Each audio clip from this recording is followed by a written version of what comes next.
আসসালামু আলাইকুম রহমতুল্লাহি ওবরকাতুহ।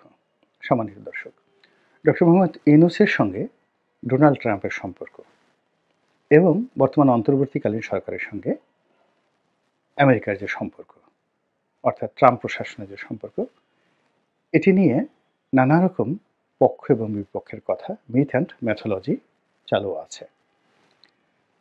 বাংলাদেশের সবাই আমরা জানি যে ডক্টর মোহাম্মদ ইউনূসের সঙ্গে ডেমোক্র্যাটদের একটা ভালো সম্পর্ক ছিল, বিশেষ করে হিলারি ক্লিন্টন এবং বিল ক্লিন্টন, এবং সেই সুবাদে বারাক ওবামার সঙ্গে তার একটা সহানুভূতিশীল সম্পর্ক ছিল, কিন্তু পারিবারিক সম্পর্কটা মূলত ক্লিন্টনের সঙ্গে এবং বিল ক্লিন্টনের সঙ্গে। আমেরিকাতে এটা নিয়ে প্রচুর আলোচনা হয়, অনেক বদনামও আছে যে বিল ক্লিন্টনের যে ফাউন্ডেশন রয়েছে, ক্লিন্টন ফাউন্ডেশন, এই ক্লিন্টন ফাউন্ডেশনে ডক্টর মোহাম্মদ ইউনূস বড় অঙ্কের টাকা ডোনেট করেছেন। দ্বিতীয়ত, বিগত যে হিলারি ক্লিন্টনের সাথে ডোনাল্ড ট্রাম্পের যে নির্বাচন হলো, সেই নির্বাচনে তিনি অর্থের সংস্থান করেছেন, অর্থাৎ হিলারি ক্লিন্টনের নির্বাচনী ফান্ডে তিনি বড় অঙ্কের টাকা দিয়েছেন, এবং এটা নিয়ে খোদ আমেরিকাতে ডোনাল্ড ট্রাম্প পর্যায়ের লোকজন কথাবার্তা বলেছেন। কাজেই ডোনাল্ড ট্রাম্পের মতো একজন জেদি মানুষ, রাগী মানুষ, একরোখা মানুষ, তিনি যদি ক্ষমতা আসেন, ডক্টর মোহাম্মদ ইউনূসকে তিনি তছনছ করে ছেড়ে দেবেন। এই যে একটা গল্প, ম্যাথোলজি, এটা পুরো নির্বাচনের সময়টিতে চালু ছিল। এক। ২ নম্বর হলো যে বাংলাদেশে যেমন ডক্টর ইউনূসের ব্যবসা রয়েছে, বাণিজ্য রয়েছে, তেমনি ইউরোপে এবং আমেরিকাতে তার গ্রামীণ ব্যাংকের অনেক কার্যক্রম সেখানে রয়েছে, সেখানে তার ইনভেস্টমেন্ট আছে, এবং ওই সকল কর্মকাণ্ডের সঙ্গে হিলারি ক্লিন্টন এবং বিল ক্লিন্টনের পরিবার ব্যবসায়িকভাবে জড়িত বলে আমরা বিভিন্ন মাধ্যমে জানতে পেরেছি। যারা ডক্টর মোহাম্মদ ইউনূসকে পছন্দ করেন না, তারা বলার চেষ্টা করেছেন যে ডক্টর মোহাম্মদ ইউনূসের এই সকল কর্মকাণ্ড, বিশেষ করে আমেরিকাতে তার যে ইকোনমিক যে ডিলিংস, এগুলো নিয়ে ডোনাল্ড ট্রাম্প সরকার তারা সেখানে তদন্ত করবে, এবং যখনই কোনো একটা রাষ্ট্রশক্তি যে কোনো লোকের বিরুদ্ধে, দেশ হোক, দেশের বাইরে হোক, তার অর্থনৈতিক বিষয়াদি নিয়ে তদন্ত করে, সেখানে কিছু না কিছু বের হয়ে আসে। আমরা সত্যিকার অর্থে একেবারে সরকারি কাগজপত্র, ব্যাংক ব্যালেন্স এবং ব্যবসা বাণিজ্য, যে তিনটার যে একত্র মানে একেবারে নিখুঁত যে অডিট, এটি আসলে সম্ভব হয় না। কাজেই আপনি যদি কাউকে নাস্তানাবুদ করতে চান, নাজেহাল করতে চান, যে কোনো মানুষকেই আপনি যে কোনো সময় করতে পারেন। এটা এফবিআই দিয়ে করতে পারেন, ভারতের যে central bureau of investigation, CBI দিয়ে করতে পারেন, বাংলাদেশের দুর্নীতি দমন কমিশন, সিআইডি, এনবিআর দিয়ে করতে পারেন। যে কোনো মানুষকে অপদস্থ করতে পারেন যে তোমার এই শার্টটা তুমি কিনেছো $30 দিয়ে, কিন্তু তুমি তো এই $30 যে শার্ট কেনার যে ভাউচার, এটি আয়কর ফাইলে জমা দাওনি। তা আমাদের এই জীবনে এরকম ছোটোখাটো বিষয়, আপনি ধরুন একদিন দুপুরে খাবার খেয়েছেন, ক্রেডিট কার্ড দিয়ে বিল দিয়েছেন ৫,০০০ টাকা। তো এখন সেই ক্রেডিট কার্ড দিয়ে যে ৫,০০০ টাকার বিল দিয়েছেন, সেটা আপনার আয়কর নথিতে আপনি উল্লেখ করেননি। অন্য সব কিছু অ্যাকাউন্ট দিয়েছেন, কিন্তু এই কাজগুলো করেননি। কিংবা আপনার বাসায় একটা নতুন সোফা সেট আছে, সেটি আপনি আয়কর ফাইলে দেখাননি, এবং এটা নিয়ে দেখা গেল আয়কর বিভাগ আপনাকে গলা চেপে ধরলো। এটা সারা দুনিয়াতেই সম্ভব, এবং যখন রাষ্ট্রশক্তি কাউকে অপদস্থ করতে চায়, তারা এই কাজটি করে। তো সেই অর্থে ডোনাল্ড ট্রাম্পকে যেভাবে মিস্টার জো বাইডেন নানাভাবে অপদস্থ করার চেষ্টা করেছেন, তাকে গ্রেপ্তার করেছেন, কারাগারে পাঠিয়েছেন, অপমান করেছেন, তার বাড়িঘর তল্লাশি করেছেন, তার ব্যবসা বাণিজ্য তছনছ করেছেন, এবং তার অনেকগুলো কোম্পানি আমেরিকাতে রীতিমতো দেউলিয়া হয়ে গেছে। তো সেখানে মিস্টার ট্রাম্প তিনি ছেড়ে দেবেন না, সহজে ছেড়ে দেবেন না। এবং ডক্টর মোহাম্মদ ইউনূস, এই যে তার যে বাংলাদেশের দুর্ভোগ এবং দুর্দশা, এটি কিন্তু শেখ হাসিনার কারণে হয়নি। এটি নরওয়ের একটি টেলিভিশন, অর্থাৎ যে নরওয়ে সরকার তাকে নোবেল পুরস্কার দিয়েছে। আপনারা জানেন যে নরওয়ের যে পার্লামেন্ট, সেখান থেকে নোবেল কমিটি, অর্থাৎ যে নরওয়েজিয়ান সরকার তাকে নোবেল পুরস্কার দিল, এবং ডেনমার্ক, নরওয়ে, ফিনল্যান্ড এবং যেগুলোকে স্ক্যান্ডিনেভিয়ান কান্ট্রি বলা হয়, তো এই দেশগুলো সরকারগুলো পরস্পরকে সহযোগিতা করে একসাথে কাজ করে, সুইডেন সহ।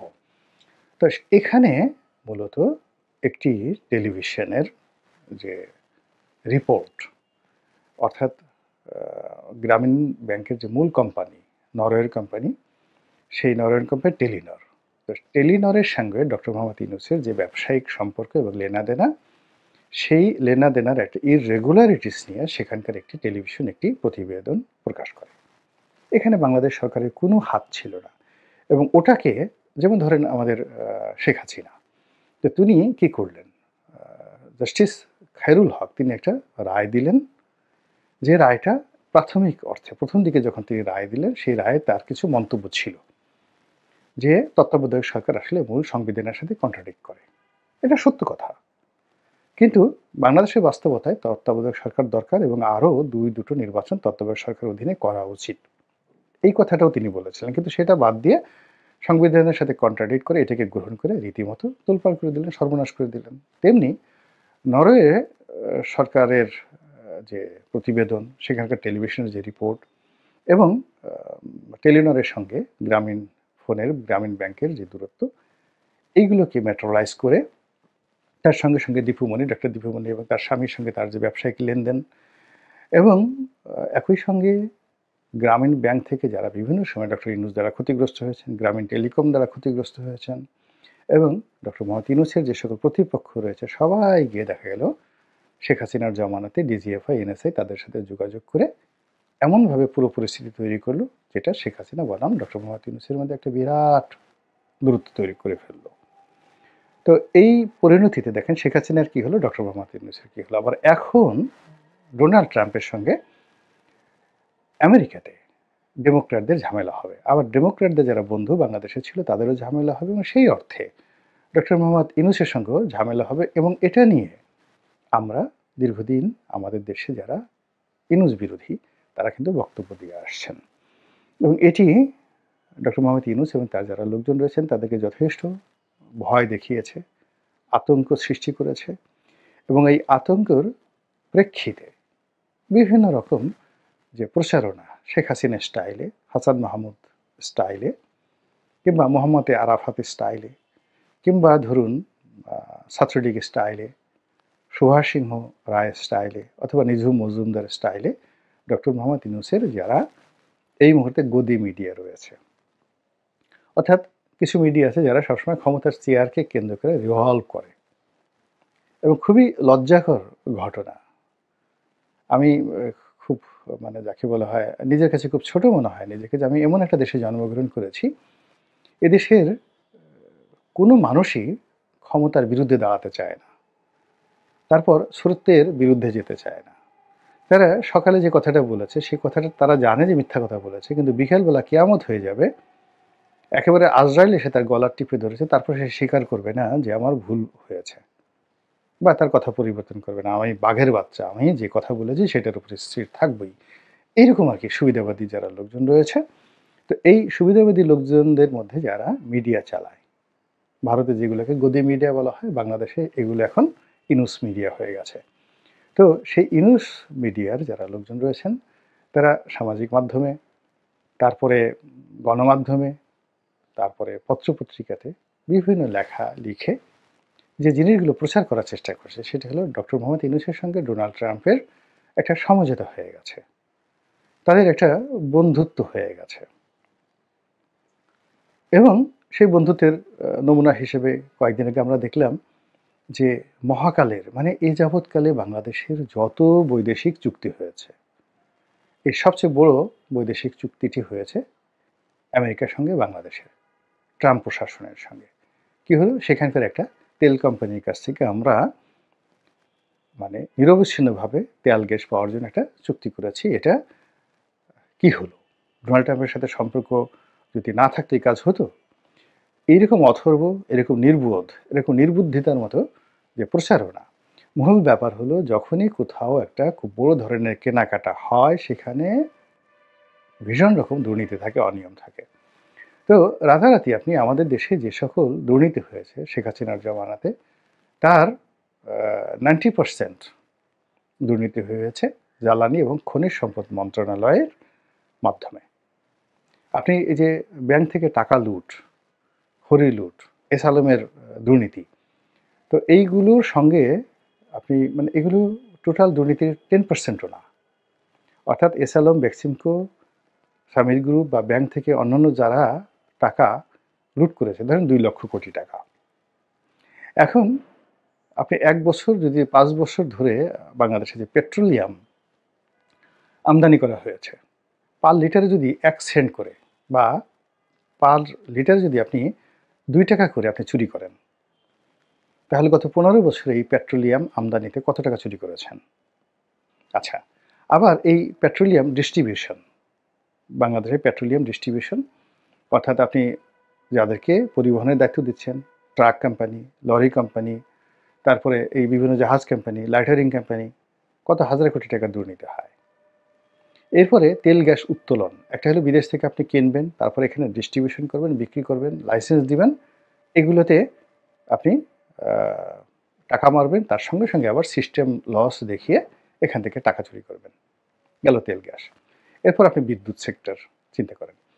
বিদ্যুৎ সেক্টরের পিডিবি, তারপরে পল্লী বিদ্যুৎ, এগুলোর মালামাল আমদানি করা, এগুলোর বিতরণ করা, লাইন স্থাপন করা, গত 15 বছরে কত হাজার কোটি টাকা এখানে বা কত লক্ষ কোটি টাকা এখানে বিনিয়োগ করা হয়েছে। সব জায়গাতে দুর্নীতি আছে। এরপরে যে সকল বিদ্যুৎ প্ল্যান্ট স্থাপন করা হয়েছে সেখানে দুর্নীতি আছে। যে সকল খনিজ সম্পদ উত্তোলন করা হয়েছে, আমাদের তিতাস গ্যাস থেকে শুরু করে বিভিন্ন কূপে আমাদের লোকালি আমরা যে ইম্পোর্ট করি, মানে সরি, যেগুলো আমরা এখানে উত্তোলন করি, কিংবা বিদেশ থেকে আমরা যে ক্রুড অয়েল আনি, অপরিশোধিত তেল আনি, সেই অপরিশোধিত তেল এনে বাংলাদেশে যেগুলো রিফাইন করি, রিফাইন করার পর এখান থেকে যে ফার্নেস অয়েল বের হয়, এখান থেকে যে অকটেন বের হয়, সেখানে কি পরিমাণ দুর্নীতি হয়। মানে বাংলাদেশে যে এই রিফাইন করার পরে যে অকটেনগুলো তৈরি হয়, তারপরে শেষে অন্যান্য যে সকল পেট্রোলিয়াম বাই প্রোডাক্ট তৈরি হয়, এখানে যে দুর্নীতির পরিমাণ হাজার হাজার কোটি টাকা, এই হাজার হাজার কোটি টাকার সঙ্গে এস আলমের টাকার কোনো তুলনাই হয় না। এই জিনিসগুলো জ্বালানি এবং খনিজ সম্পদ মন্ত্রণালয় করেছে। তারপরে নতুন কূপ খনন, বিভিন্ন কোম্পানিকে এজারা দেওয়া, বিশাল এখানে লক্ষ লক্ষ কোটি টাকার দুর্নীতি এবং ডিল। ফলে কি হলো, এই সেক্টরের সঙ্গে যারা জড়িত ছিলেন তারা চোখের অন্তরালে, চোখের আড়ালে এক একটা দানব হয়ে তারা এই বাংলাদেশকে শোষণ করেছে। এখন সেই এলএনজি, সেই গ্যাস, সেই তেল, তারপরে সব কিছু আপনি আমেরিকার একটা কোম্পানির সঙ্গে চুক্তি করবেন। তো কাজে সেখানে আপনার ট্রান্সপারেন্সি, সততা, সমস্ত কিছু কী পরিমাণ ঝুঁকির মধ্যে, এবং সেই কাজটি কোনো অবস্থাতেই এত সহজ নয়। এবং এটা এই বেকুবরা প্রচার করছে যে এই পুরো কাজটা ডক্টর মোহাম্মদ ইউনূস করছে। এখন যদি বলা হয় যে ঠিক আছে, শেখ হাসিনার জমানাতে যে রেট হয়েছে বা বর্তমান যে মার্কেট রয়েছে সে অনুযায়ী কীভাবে তাদের সাথে কী চুক্তি হয়েছে, এখন অনেকে বলছে কোনো চুক্তিই হয়নি। অনেকে বলছে ট্রাম্প প্রশাসন এই বিষয়গুলো জানেই না। অনেকে বলছে যে কোম্পানির নাম দেওয়া হয়েছে, অর্থাৎ সরকারি কোনো কোম্পানি নয়, কিংবা ট্রাম্পের সাথে সম্পর্ক রয়েছে এমন কোনো কোম্পানি নয়, হাওয়াই দ্বীপপুঞ্জে অবস্থিত একটা পেট্রোলিয়াম কোম্পানির নাম এখানে বলা হয়েছে। যে কোম্পানিতে চেক করা হয়েছে সেই কোম্পানি বলছে এই ধরনের কোনো চুক্তি হয়েছে কিনা আমরা জানি না। এখন আপনি কী বলবেন এটা নিয়ে? আবার ডোনাল্ড ট্রাম্প বাংলাদেশে এই যে সাহায্য বন্ধ করে দিয়েছে, সে অন জেনারেল সব দেশের জন্য একটা নিয়ম করেছে যে মার্কিন যুক্তরাষ্ট্র যে দানগুলো করে, খয়রাতগুলো করে, এগুলো তারা বন্ধ করে দেবে। কেবলমাত্র ইসরায়েল এবং মিশর ছাড়া সামরিক, বেসামরিক সবগুলো খাতে তারা অল ডোনেশন তারা বন্ধ করে দেবে। কেবলমাত্র যেখানে খাদ্য সহযোগিতা দেওয়া হচ্ছে, মানে অন্য টাকা লজিস্টিক হবে না, শুধুমাত্র খাবার যে দেওয়া হচ্ছে এগুলো তারা বন্ধ করেনি। এখন বাংলাদেশে রোহিঙ্গাদেরকে তারা বিভিন্নভাবে সাহায্য করে, সহযোগিতা করে। সেই সহযোগিতার মধ্যে তাদেরকে ফুড দেয়, খাবার দেয় এবং অন্যান্য জিনিসগুলো দেয়। তো এখন যে তারা সিদ্ধান্ত নিয়েছে ইন জেনারেল, সে অনুযায়ী সবগুলো সুযোগ সুবিধা তারা বন্ধ করেছে। ইউএসএইডের মাধ্যমে যা দেওয়া হয় সব বন্ধ। কেবলমাত্র রোহিঙ্গাদেরকে যে খাদ্য সাহায্য দেওয়া হয় কিংবা বাংলাদেশের অন্যান্য সেক্টরে যে খাদ্য সহযোগিতা রয়েছে সেটা তারা চালু রেখেছে, সেটা সব জায়গাতে তারা রেখেছে। এটা নিয়ে ডক্টর মোহাম্মদ ইউনূসের যে গদি মিডিয়া, ও মাই গড, কী সম্পর্ক তাদের! সেই সম্পর্কের মধ্যে তারা বলার চেষ্টা করছে যে তাদের সাথে তাদের বন্ধুত্ব হয়ে গেছে, they have got a very good signal, green signal. এবং ডক্টর মোহাম্মদ ইউনূস 5 বছরের জন্য থাকবেন। কেউ কেউ বলছেন যে না, 2028 সন পর্যন্ত, অর্থাৎ যতদিন ট্রাম্প ক্ষমতায় আছেন, 4 বছর, আগামী 4 বছর তিনি নাকে তেল দিয়ে ক্ষমতায় থাকতে পারবেন। তো এই যে গদি মিডিয়ার যে প্রচার এবং প্রোপাগান্ডা, এই প্রচার প্রোপাগান্ডা মূলত সরকারের জন্য বুমেরাং হয়ে যাবে। শেখ হাসিনার জমানাতে অসংখ্য ডক্টরেট ডিগ্রি তিনি পেয়েছেন। অসংখ্য সার্টিফিকেট তার হাতে ছিল। অসংখ্য ভুয়া নিউজ আমরা দেখেছি। আমাদের জিডিপি এই পর্যায়ে, আমরা আজ সিঙ্গাপুর হয়ে যাই, কাল যাকে বলা হয় আমেরিকাকে ক্রস করে ফেলি, কানাডার সমান আমাদের অর্থনীতি। এরকম অসংখ্য কথা সেই শেখ হাসিনার মন্ত্রীরা বলেছে এবং শেখ হাসিনার অর্থমন্ত্রী তিনি নাকি দুনিয়ার সবচেয়ে সেরা এবং যাকে বলে সফল অর্থমন্ত্রী। শেখ হাসিনার বাংলাদেশ ব্যাংকের গভর্নর দুনিয়ার সেরা গভর্নর এবং শেখ হাসিনা সারা পৃথিবীর শ্রেষ্ঠ শাসক, সারা পৃথিবীর সৎ শাসক, সবচেয়ে কর্মঠ শাসক। এরকম অসংখ্য ভাইব তৈরি করা হয়েছে, বাতাস দেওয়া হয়েছে। কিন্তু যখন প্রকৃতি ডাক দিয়েছে তিনি ১ মিনিটও কিন্তু সময় পাননি। আমি বুঝি না যে যারাই ক্ষমতায় যায়, ক্ষমতার চেয়ারে বসে, এই চেয়ারটার ঘূর্ণন মানে এটি এত জোরে, জোরে ঘুরে যে যিনি এই চেয়ারে বসে থাকেন তিনি কখনো বাস্তব অবস্থা বুঝতে পারেন না। কেন শেখ হাসিনার যে কারণে পতন হয়েছে, যে কারণে খালেদা জিয়ার পতন হয়েছে, যে কারণে এরশাদের পতন হয়েছে, কেন ডক্টর মোহাম্মদ ইউনূসের মতো একজন জ্ঞানী গুণী ব্যক্তিকে ঠিক সেম কাজটি করতে হবে?